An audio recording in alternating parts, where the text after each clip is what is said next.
teman-teman, sekarang saya akan mengobservasikan tentang tanaman nanas kerang atau Alpinia zerumbet.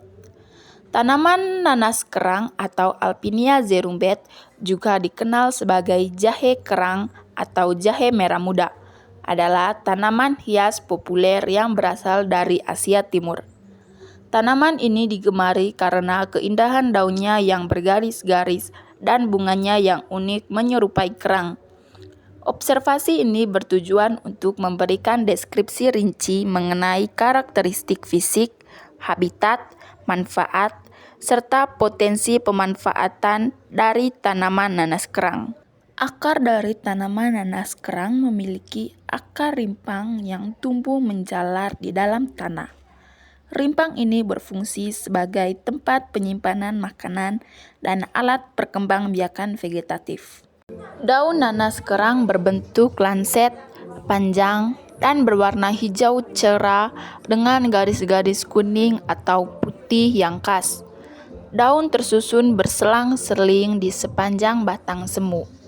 Batang tanaman nanas kerang berupa batang semu yang berbentuk dari pelepah daun yang saling menutupi. Batang ini tumbuh tegak dan dapat mencapai ketinggian 1 hingga 3 meter. Habitat dan pertumbuhan tanaman nanas kerang. Yang pertama, iklim. Nanas kerang tumbuh baik di daerah beriklim tropis dan subtropis dengan kelembapan tinggi dan suhu antara 15-35 derajat Celcius. 2. Tanah.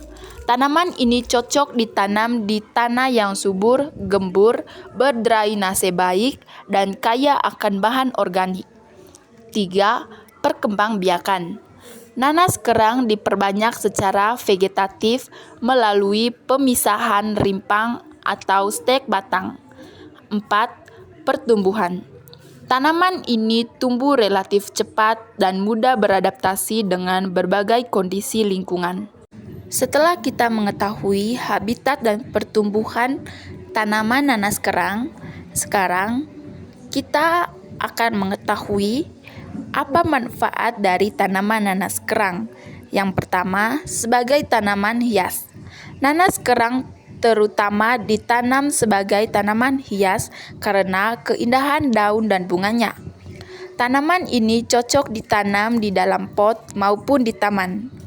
2. Sebagai obat tradisional.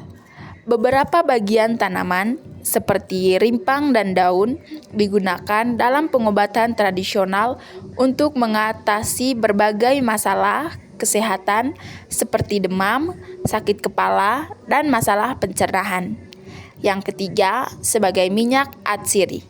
Daun nanas kerang mengandung minyak atsiri yang dapat digunakan dalam industri parfum dan kosmetik. Potensi masalah dan pengendalian tanaman nanas kerang. Pertama, hama. Nanas kerang relatif tahan terhadap hama, tetapi kadang-kadang dapat diserang oleh kutu daun atau ulat.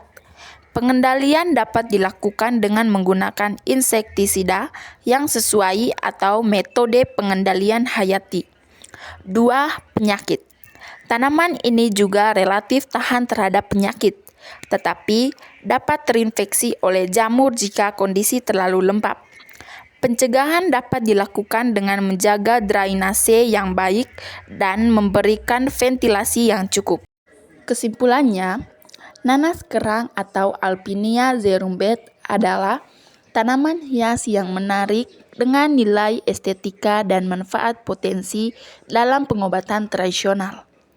Dengan memahami karakteristik pertumbuhan dan manfaatnya, kita dapat mengoptimalkan pemanfaatannya sebagai tanaman hias yang bernilai ekonomi. Observasi lebih lanjut diperlukan untuk menggali potensi penuh dari tanaman nanas kerang dan mengembangkan metode budidaya yang lebih efisien dan berkelanjutan.